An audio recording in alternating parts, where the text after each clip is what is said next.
Bom dia, meus amigos, com a graça de Deus, de Jesus, de Maria Santíssima, de toda a espiritualidade maior, estamos aqui novamente para dar prosseguimento aos nossos estudos. Espero, como sempre, encontrá-los com muita saúde e com muita paz. Hoje nós vamos comentar a lição 28 do livro Caminho, Verdade e Vida, onde Emmanuel vai dar o título de Escritores. E ela está no Evangelho de Marcos, capítulo 12, versículo 38.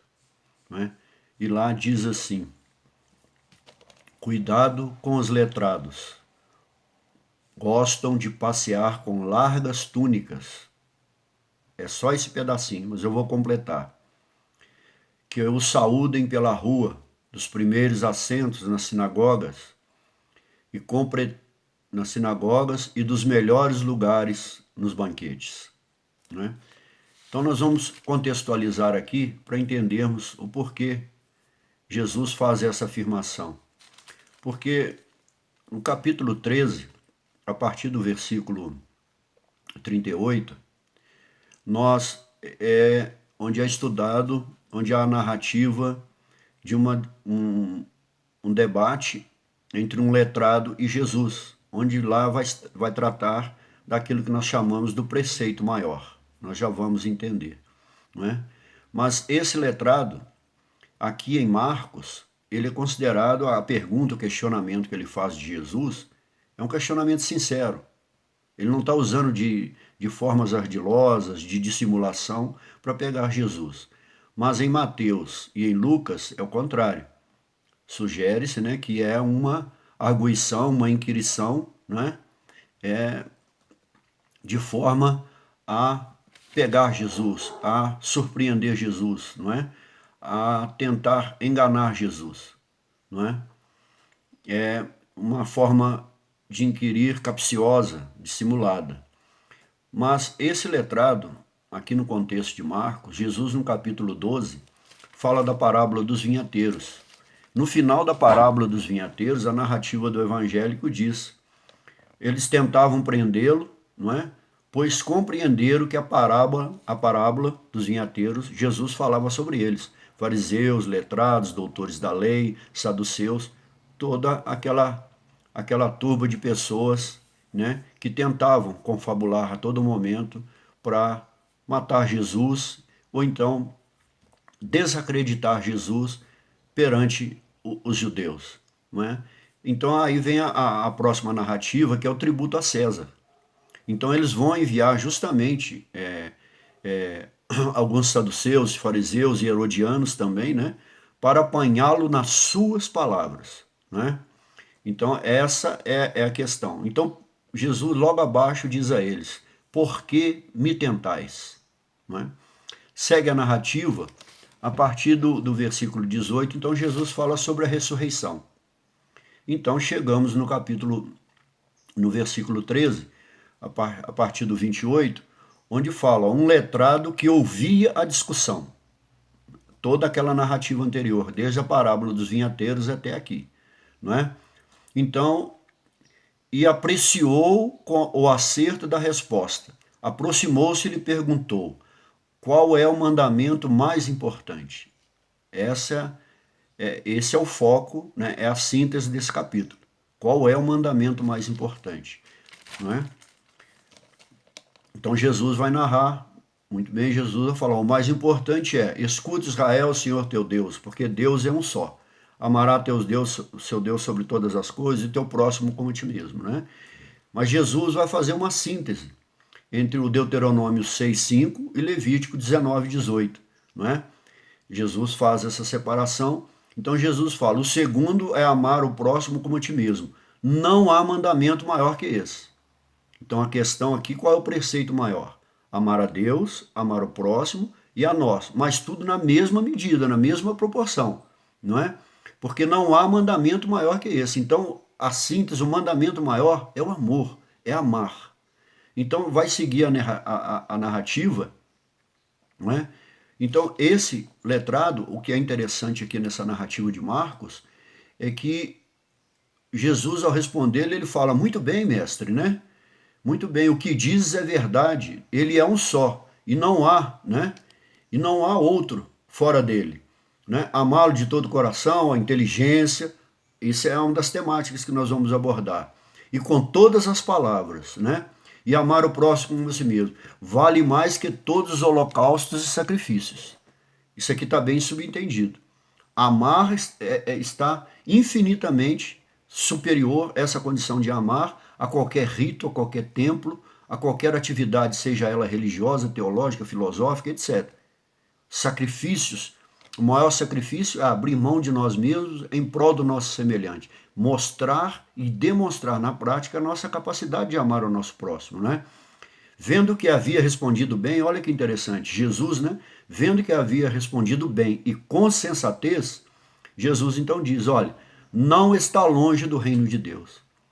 Nós achamos que aqui na Terra, enquanto encarnados, nós não estamos próximos do reino de Deus. Sim, basta que nós conquistemos pelas formas sensata, correta, honesta, dentro dos princípios das leis divinas, dos parâmetros do Cristo, nós aqui já iniciamos essa jornada e essa caminhada para estarmos próximos do reino de Deus. É Jesus que está dizendo.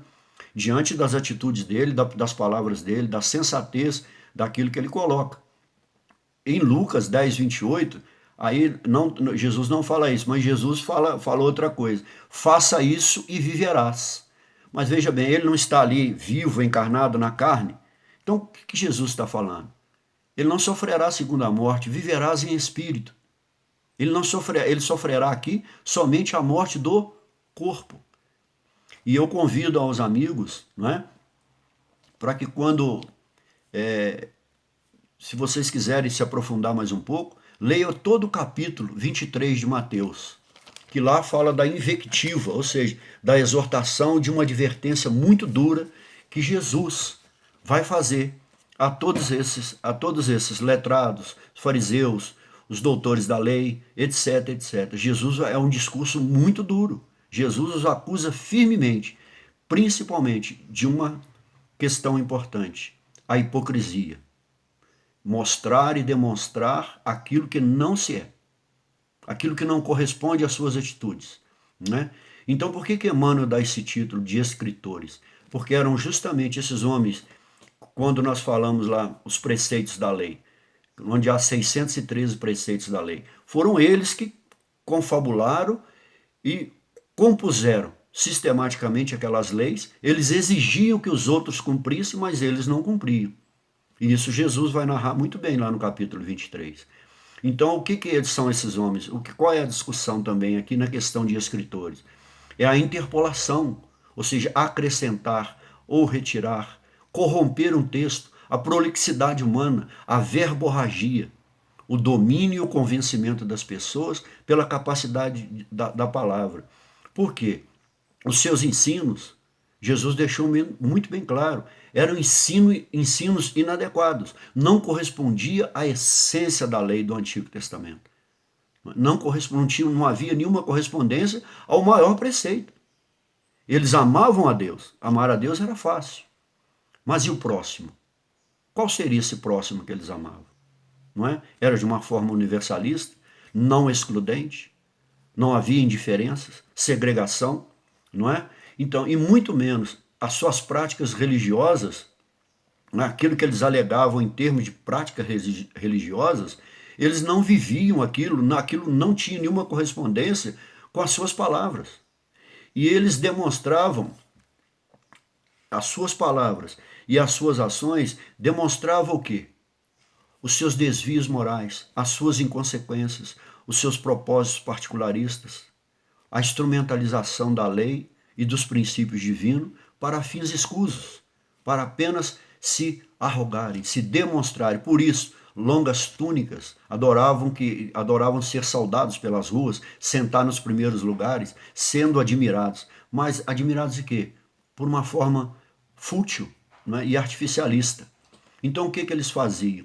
Eles negligenciavam em primeiro lugar, como Emmanuel vai deixar bem claro, os princípios divinos. Para quê? Para guardar justamente as tradições humanas, os vínculos humanos, aquilo que foi sistematizado pelo homem, e não por Deus e por Cristo, e não pelos princípios das leis divinas, não é?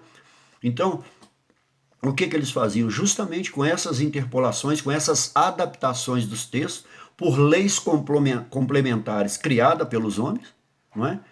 Para fazer uma articulação para que eles pudessem dominar, através desses preceitos, de uma forma enganosa, de cumprir aqueles preceitos, não é? E exigir, colocar nos ombros das pessoas, como Jesus vai colocar lá, por isso eu insisto, leia o capítulo 23 de Mateus, não é? Colocar fardos enormes nas costas das pessoas e eles não seriam capazes de fazer nada, não é? Então, na realidade, começa Emmanuel dizendo para nós, as letras do mundo sempre estiveram cheias de escribas que gostam de andar com vestes compridas. Nesse sentido aqui, até mesmo de forma inconsciente, não eram todos. Tomemos como exemplo esse jovem, que na narrativa de Marcos, ele agiu de forma sincera, até porque Jesus então responde, muito bem, está próximo, tu estás próximo do reino de Deus. Mas aqueles que fazem isso de forma negativa, artificial, não é? Dissimulada, com um propósito hipócrita, não é? Nós sabemos o quê? Eles eram homens que nessa pseudo-condição que eles achavam, que eles pensavam estar, não é? Eles eram homens inseguros, por quê? Porque era uma aparência apenas exterior, não é? Como paradigmas, ou seja, eles se demonstravam ou tentavam mostrar como um modelo de comportamento em todos os aspectos que não correspondia à verdade, ser aquilo que não é. Ou seja, eles eram, na maioria dos casos, sim, ludibriadores conscientes, não é? Por quê? Eles dissimulavam as suas incoerências.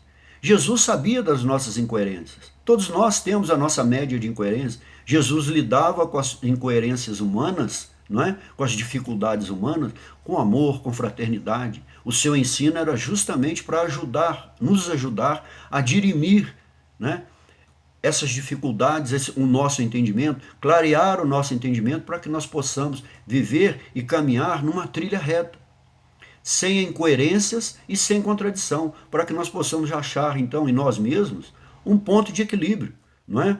Ou seja, eles eram o que nós chamamos, né, de pseudo-reguladores de quê? De uma conduta moral, que eles mesmos não correspondiam a isso, de caráter e convicção. Ou seja, mas essa moral, esse caráter, né, e essas convicções são humanas, era estabelecida por eles como parâmetro. Mas o modelo que estabeleceu um critério ético e moral é o Cristo e as leis de Deus, são os princípios divinos. É isso que corresponde aos princípios verdadeiros, que não são corrompidos nem dissimulados pelo homem, não é? Então prossegue Emmanuel, olha, Jesus referia-se não só aos intelectuais, né, ambiciosos, mas também aos escritores excêntricos. Isso nós podemos ver lá e vemos hoje, em todos os campos do conhecimento, em todos eles, o científico, o filosófico, o teológico, etc, etc. Nós podemos ver. O que é isso? O que fica muito bem claro dentro disso aqui que Emmanuel está falando, né? São os sistemas, aquelas sistematizações humanas, né? O que elas visam?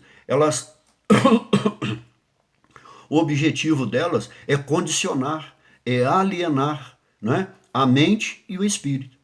Por isso que Jesus, eles como simuladores, né? Jesus quando coloca toda a sua argumentação, que é irrefutável, não tem como contradizer Jesus, há uma questão muito interessante, porque eles colocam como nós podemos, diante do Cristo, daquele ser, da sua magnitude, não é? Da sua evolução, aquele que tem a capacidade de nos sondar internamente. Então, como nós podemos, veja bem, eu acho essa questão, Bezerra de Menezes coloca, como simular o bem diante do próprio bem. Então eles simulavam uma pseudo-bondade, uma pseudo-fraternidade e amor diante daquele que é o amor, que é o Cristo, que é a síntese do amor. Ele é o parâmetro maior do que é entendimento, do que é o amor. Porque Deus não ama de forma parcial como nós. Deus é o amor. Então a síntese do amor é Deus. E o Cristo exemplificou da maneira maior e das possibilidades que nós podemos entender o amor. não é? Porque em Mateus 10, 28, Jesus, não temais aqueles que podem matar o corpo, mas sim aqueles que podem matar a alma. Aí que está o perigo. Se nós caminharmos na direção dessas excentricidades, desses personalismos literários em todos os gêneros, não é? Filosófico, teológico e etc. O que nós estamos caminhando? Para um condicionamento e uma alienação onde nós vamos perder a nossa própria identidade. E vamos ter um comportamento também dissimulado, da mesma forma que esses homens, que esses irmãos que estão caminhando, também estão tentando evoluir seguindo a nossa trilha. Não é uma crítica aqui. Então segue Emmanuel, né? Escritores excêntricos que, a pretexto de novidades, olha, envenenam os espíritos com as suas concepções doentias, oriundas da excessiva preocupação de originalidade. Ou seja, originalidade, o que é original? É o princípio ordinário, aquilo que parte de Deus, dos princípios da lei. Ou seja, tentando criar princípios a partir do humano. Nós somos criaturas. Nós não criamos nada. Aquele que criou e estabeleceu as regras da convivência humana é Deus. São os princípios divinos, não é? Porque em João 7,15, olha o que eles alegavam de Jesus. Como possui tal cultura se não tem instrução?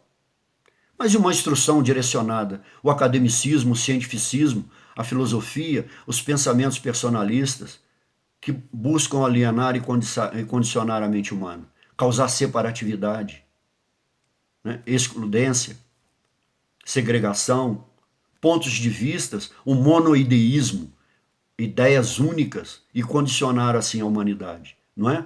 Então, quando Jesus está falando dessa questão da hipocrisia, quando a gente procura buscar alguns aspectos dentro desse contexto, não é? Porque diz assim, Emmanuel, é preciso fugir aos que matam a vida simples. É na simplicidade. Quando ela é teorizada e intelectualizada, com um eruditismo que não corresponde à verdade, são toques, são formas, são concepções e literaturas e escritos tóxicos que intoxicam o quê? Justamente a mente, o espírito, não é? Ou seja, o tóxico intelectual costuma arruinar, olha, numerosas existências. Enquanto nós nos prendemos a isso, esse tóxico, né, nos matará em espírito, porque permaneceremos sempre a mesma coisa. Por quê? Nós podemos notar na composição do Evangelho, várias colocações que Jesus coloca, que a hipocrisia parece ter sido, naquele momento, o mal humano que mais aborrecia Jesus, porque eram homens inteligentes, eram conhecedores da lei, eram pensadores, eram homens que tinham extremo conhecimento da Torá, muito estudiosos, homens de formação.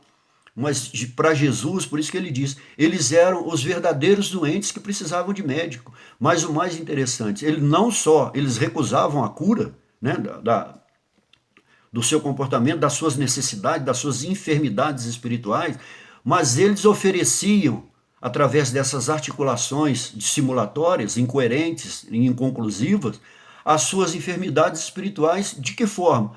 Como padrão de cura e de comportamento da conduta humana. Por isso que nós caminhamos, quando nós nos direcionamos, buscamos no homem aquilo que vai agradar os nossos sentidos, os nossos ouvidos, os nossos olhos, com a ilusão. Por isso que Emmanuel diz, a pior das realidades é melhor do que qualquer ilusão. Mas nós, essa agradabilidade, né, essa forma de nos agradar com os princípios do homem, da materialidade humana e das paixões humanas, nos desvia do foco. É isso que está bem claro e que nos é dito aqui, não é?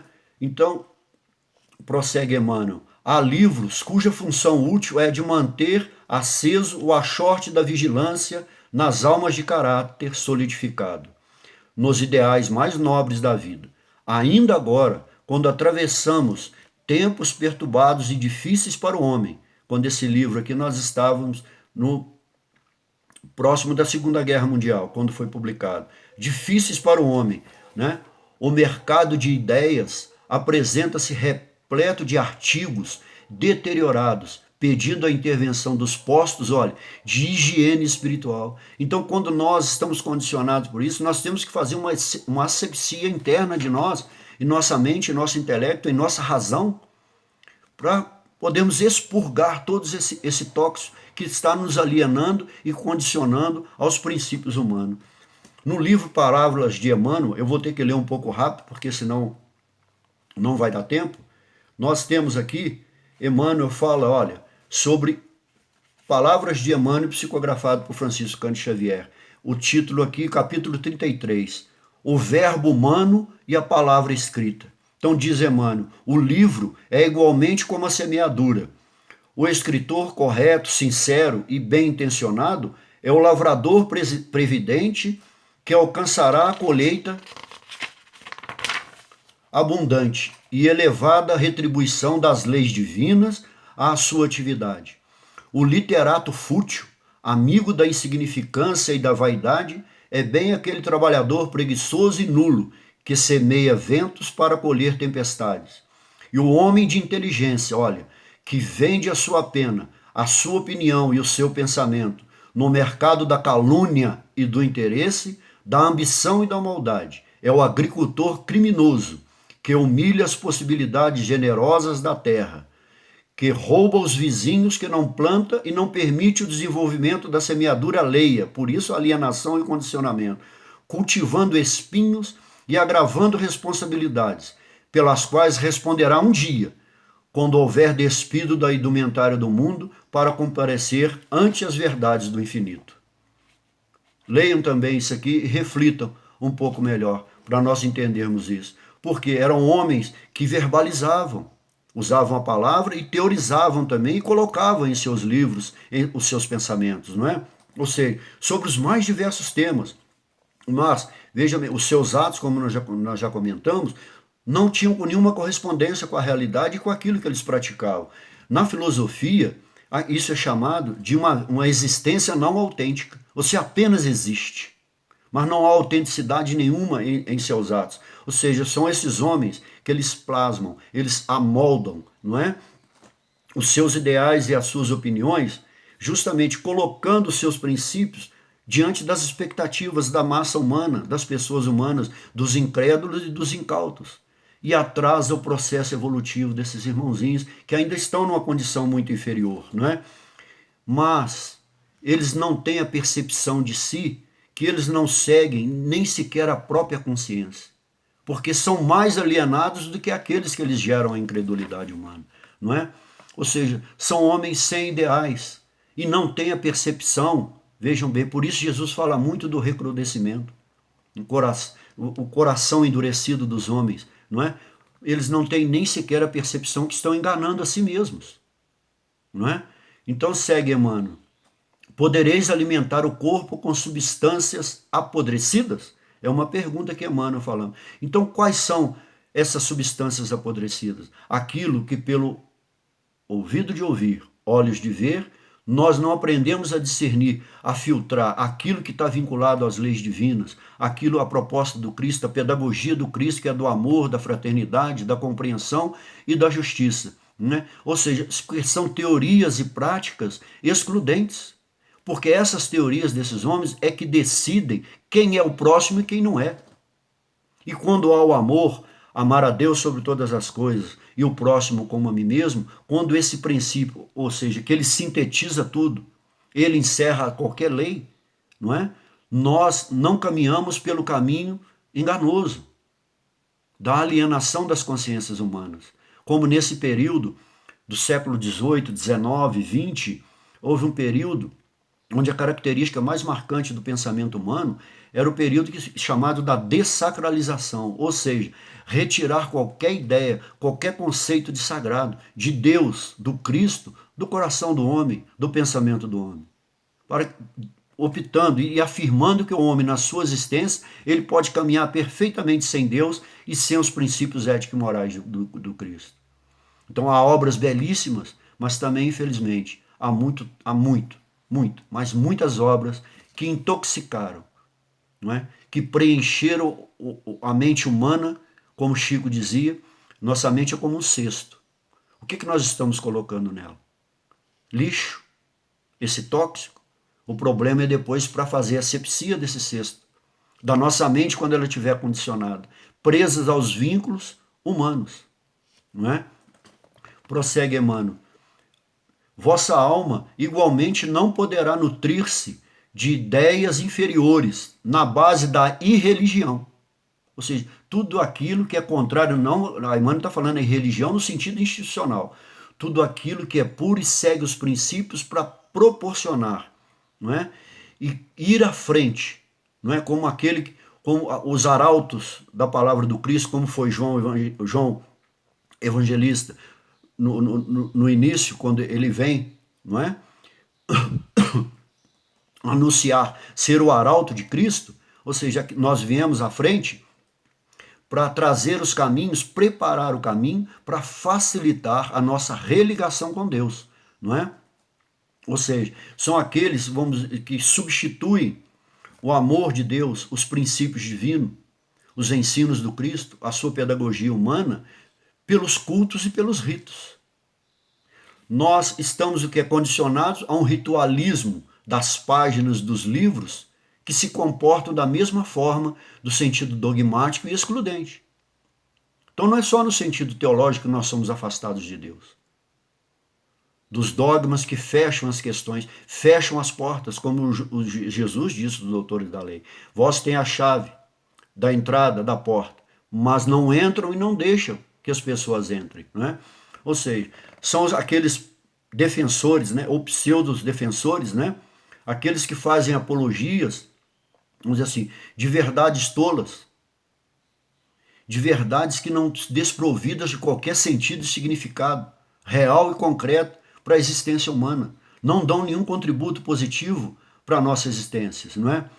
É aquilo que nós chamamos, quando Emmanuel diz de desordem da indisciplina, aonde isso nos traz grandes prejuízos na nossa evolução, não é? É a inflexibilidade da fé, aquela fé inflexível, dogmática, excludente, preconceituosa, os moralismos preconceituosos, né? De uma fé, não só a fé, e principalmente a razão, né?